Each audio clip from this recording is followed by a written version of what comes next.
Hey there, Motorheads. Today we're going to put the finishing touches on this Dana 60 project.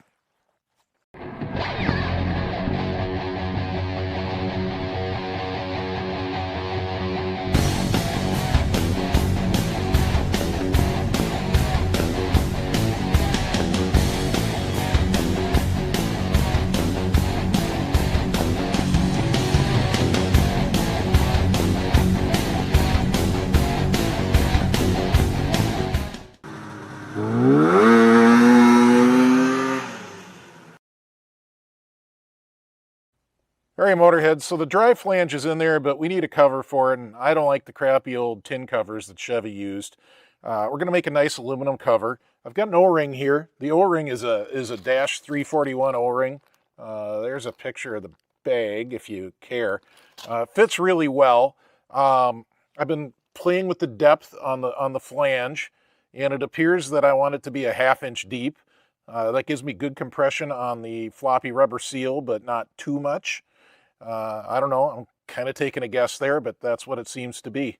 Also been looking at the bolt circle. I believe I'm going to go with a 3 bolt on 2 1/4 bolt circle. So with that said, I think I have enough information to get machining on this. I'll maybe do up a little sketch for the cover and show you that, and then we'll make some parts, and the 60 will be wrapped up and ready for the trail. Okay, Motorheads, here we are back at the mill. You can see this is a lathe chuck mounted on a plate. My cousin Paul got this out of the dumpster at a place he used to work, and I gotta say it's one of my best pieces of tooling because it's so good for holding round stock when you're working on it. And we'll be using this for anything in the mill in this project. So the first order of business on this is to center it up. You just center it up with the X and Y and use the indicator. And you should see that the indicator should stay at 0 all the way around, which it does. So we're good there. I'm going to lay in the bolt pattern into these dry flanges first. And these are the numbers for a 2 3/8 bolt circle. This is a .267 drill. So that'll be about 70% threads, which is more than enough for what we're doing. You don't need to do 100% threads. It just makes it really hard to tap. So we'll start in on this. All right, first hole.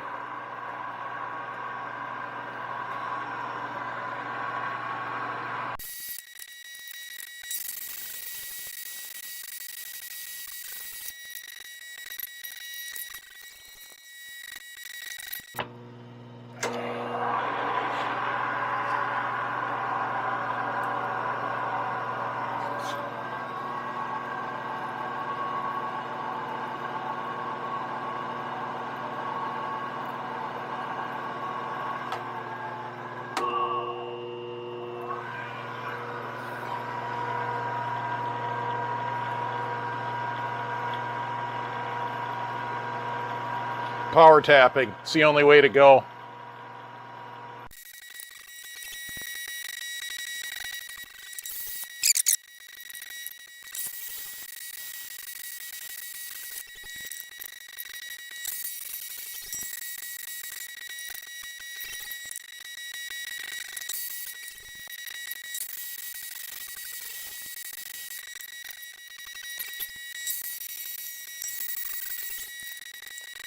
All right, so here's some important takeaways from that sequence you just watched. One, lay out the XY of your bolt pattern. Don't try to do it on a rotary table. It's just much easier that way. Two, if you got a lathe chuck that you can mount to your mill table to hold round objects, that's awesome. You should do that. And three, don't be afraid to power tap. Power tapping in a mill is really good. It's really safe. It's really easy. I do it at as small as 1/4 inch all the time. I don't even think twice about it. So I don't know. Hopefully those little tips will help you if you're doing this kind of thing on your mill. Don't forget, when you get done with the mill, you need to deburr all these holes.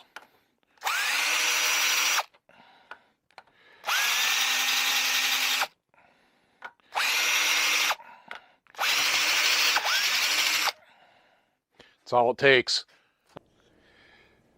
As you can see, Farley and I are back here at the lathe with this very large chunk of aluminum in the 3-jaw. We're going to make sure that's centered up as good as it possibly can be. We might bounce around a little bit with the soft hammer, and then we'll start whittling parts out. And at some point, I need to show you my drawing, so I guess I'll show you the drawing of what I'm going to make right here.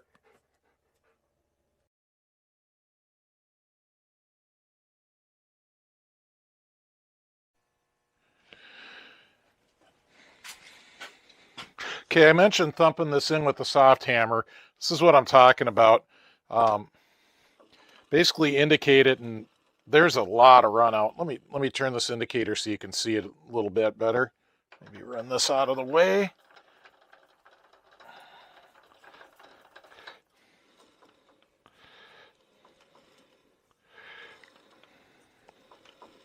So there's the high spot right on those letters, and I'm just going to thump it down. Well, that's much better on run out. It's already less than 10 thousandths of an inch, and you can see how rough the surface is. All right, the next thing we're going to do is face this off. Definitely needs to be faced off. It's rough. It's a bandsaw cut. So we'll do that quick.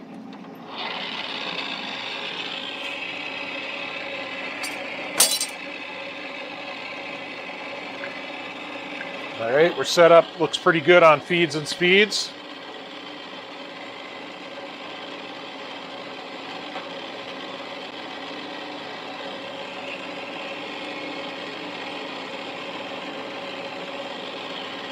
Lock the carriage down.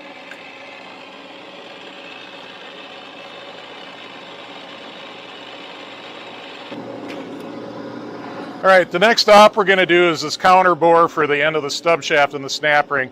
2 inches in diameter, 350 thousandths deep. And the proper boring bar for that, I believe, is an end mill. I'll show you. This is the cheater's way of squaring up your tool post so that you can run a boring bar. I know there's a lot of guys screaming, "Where's your indicator? Indicate it in." Well, let's just get this done. Let's not make a giant show of indicating things. Nobody really likes watching dial indicator work, do they? I don't know. I try to keep it to a minimum. I figure anybody that's this far into it probably knows how to run one. So tool post squared up.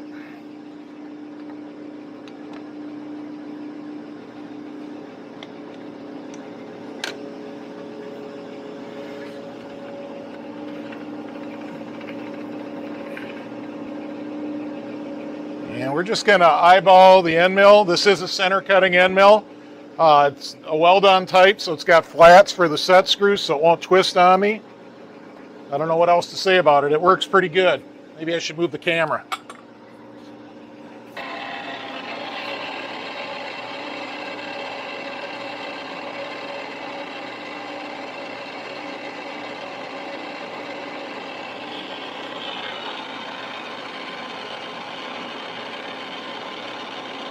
All right, got my 0 set on my indicator.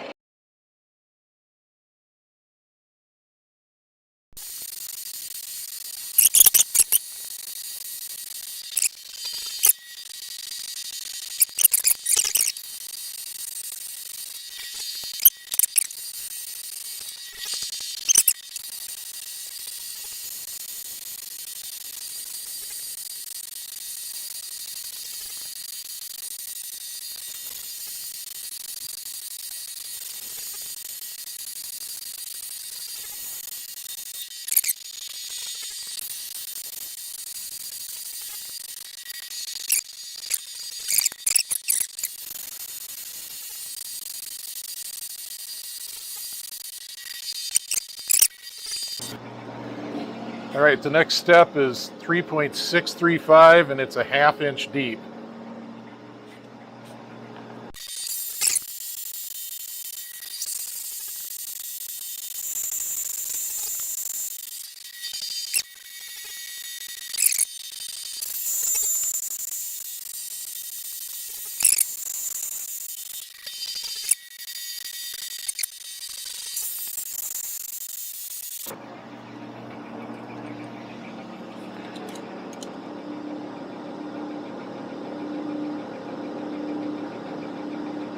All right, right on.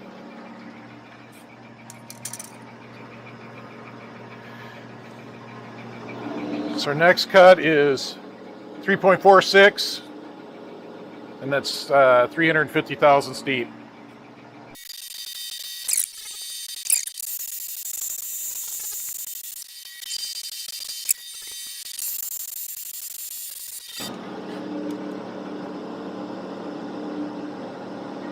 Right on. All right, a little chamfer action. This is just to help the O-ring and the hub get started.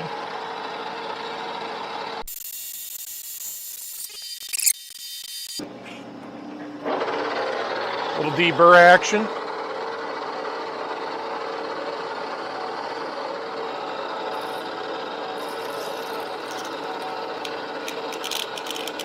One thing I want to show you before I pull this out is I usually find the number one jaw, that's this jaw, and I'll mark the center of the number one jaw so that when I put the stock back in, this surface will run a little more true than if I just put it in randomly. All right, here we are at the bandsaw. So that outer part is only got to be 3/8 thick, but I'm cutting it thicker. I don't know, I have kind of a finer blade on there. I don't have like a 2 or 3 tooth. I think that's like a 5 to 8 tooth on there, and I'm not sure if it's going to wander or not. I'd rather face a little extra than come up a little shy. So that's what's going on here. With the bandsawing done, we're going to face this down to 3/8 and add in the chamfer.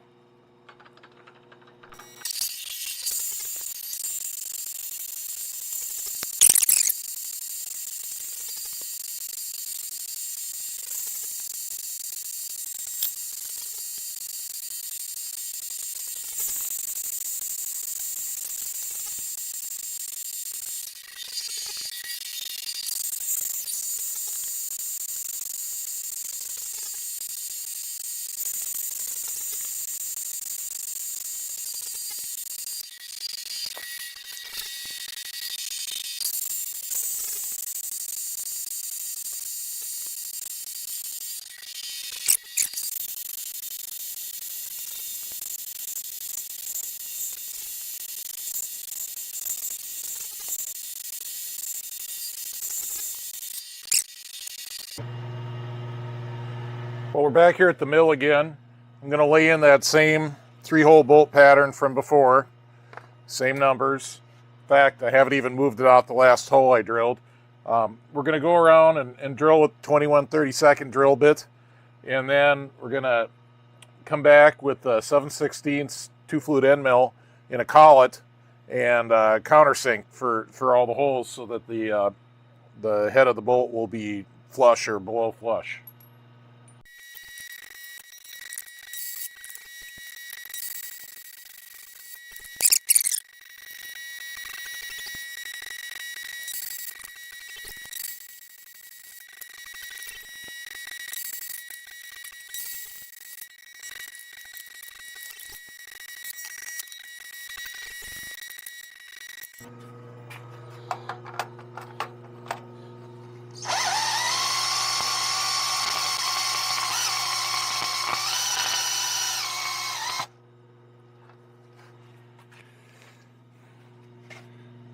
Coupler on a drill. So I'm going to feed this down until it just touches.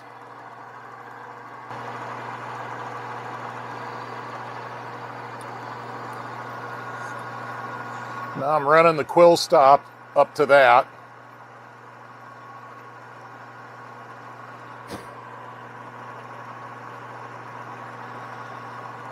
All right, then I can let the quill go back up, and I'm going to bring the knee up a 1/2 inch.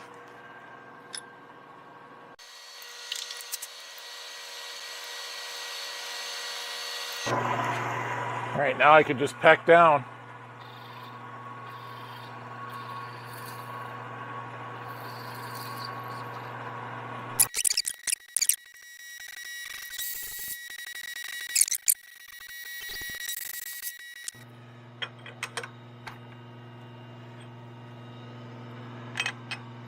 So yeah, there's plenty of meat underneath the bolt to support it there. I think I'm going to go ahead and take that extra 1/8 inch off of there.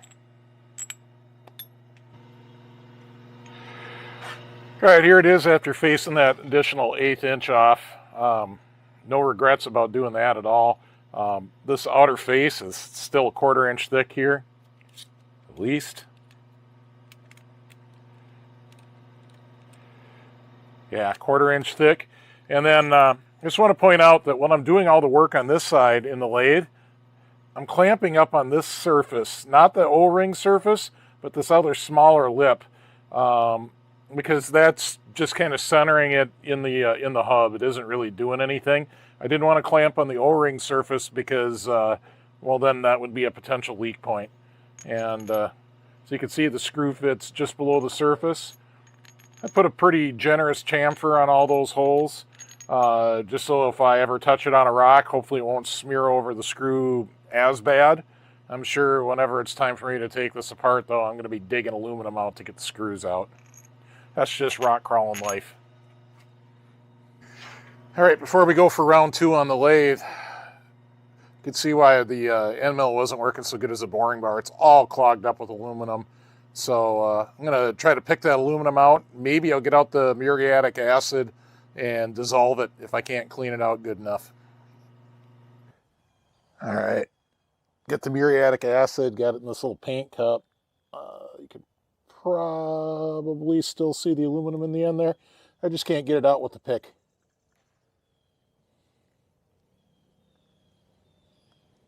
But you can see as soon as I put it in the acid, it's bubbling. It's taking that aluminum out. We'll give that a couple minutes to work.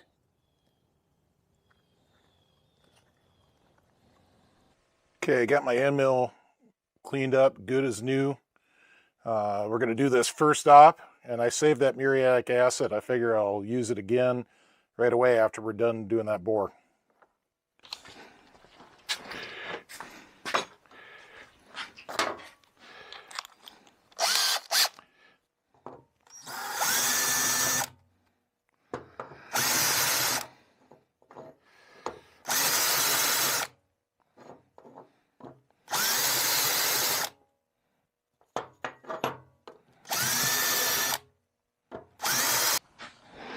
Okay, it's lunchtime the next day. The post office just came, and I've got my correct length screws. You can see I had to turn the head down just a little to get them to fit into the holes, but everything fits and lines up good on these, and I'm going to get them on the Jeep quick and finish up this project. I just want to say this sheet metal cap, if you're not familiar, this is what came from the factory, the full-time drive flanges. You know, like if you had an NP203 instead of a 205 would have had lockouts, a 203 would have had full times, and would have had this. They didn't seal well. They didn't seal well at all. So these with the O-ring sealing, and I'll put a little silicone on the screws just to be sure, and I think I'll be sealed up pretty good. All right, this is actually side 2 because I spent so much time messing around on side 1 and running for tools. The puck, normally you'd put it in with this side out, so you'd have that groove to grab with a couple screwdrivers to pop it out. But because I held there when I did the mill drill and tap, the threads don't go all the way through. The tap just wasn't that long. There's still plenty of threads. But that has to go in first. And I'll tell you right now, I know from experience that the biggest challenge on this is going to be to get these splines and these splines to agree so that the puck can slide in. So I'm going to discard that O-ring. We got a brand new one, so why wouldn't I?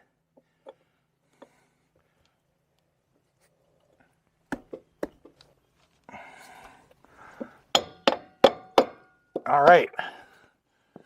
That's usually the most challenging part of the whole operation right there. Once you got those splines aligned, you're home free.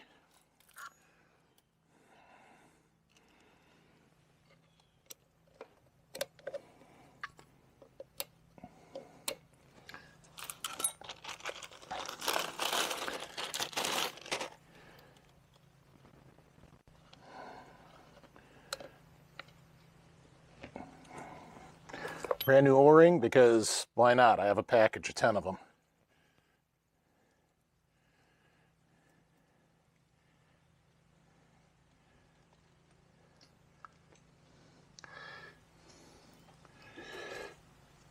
Lots of grease on the O-ring.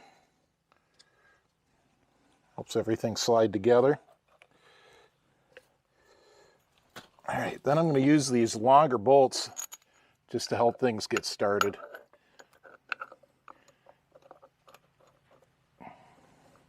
It's just a lot easier to align everything with these long bolts first and then transfer to the shorter bolts later.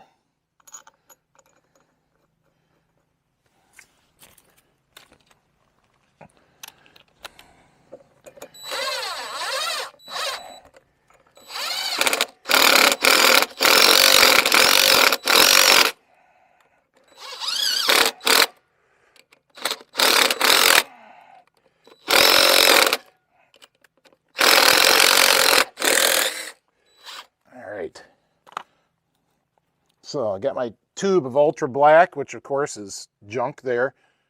So I'm going to throw it away after this, but I'm just squeezing some out, getting it on the threads and on the head.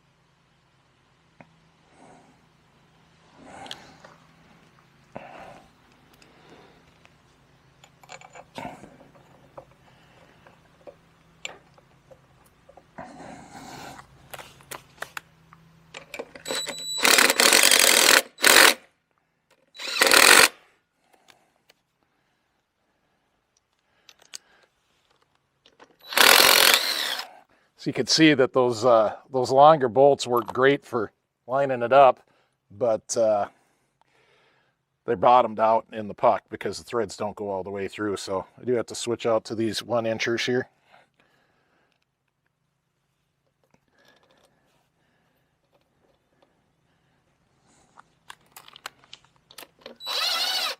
Oh, wrong driver. Stack drivers.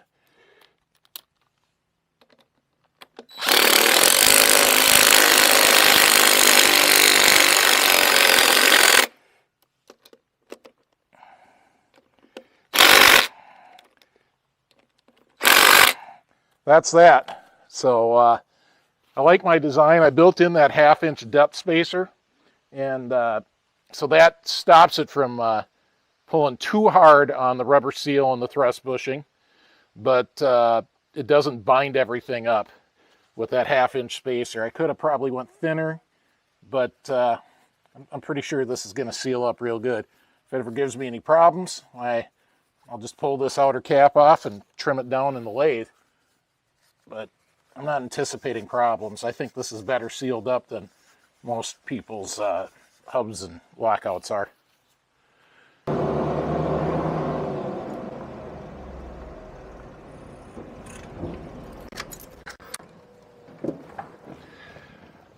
that's a wrap on the Kingpin Dana 60 for CJ7 series.